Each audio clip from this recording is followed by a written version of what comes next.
Сәлеметсіздер ме, құрметті оқырмандарым? Бүгін сіздерге ашытпа көженің жасалу жолын көрсететін боламын. Ешқандай қиындығы жоқ. Оп-оңай әзірленеді, әрі жазда сусыныңды қандыратын ең керемет көже болып табылады.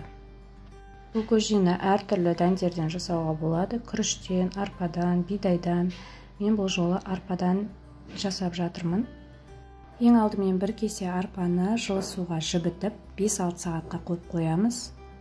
Бұл маңызды, өйткені жібітпесеңіз ұзақ уақыт қайнатуыңыз керек. Ал жібіткеннен кейін бір 20 минуттың ішінде пісіп қалады. Мінекей, су қайнағаннан кейін бетіне көбіктер шығады. Барлық көбіктерін алып отырып араластырып қоямыз.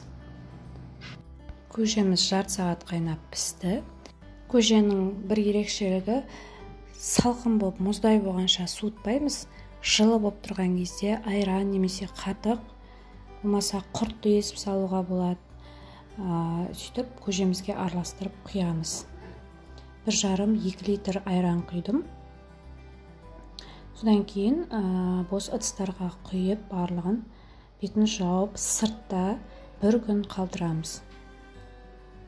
1 күн тұрғаннан кейін көжеміз әдемі қышқыл дәм беріп ашиды. Содан кейін мұздатқышқа салып іше беруге болады.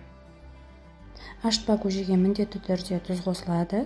6 литрға 1,5-2 қасықтай тұз қосылады дәміне қарай.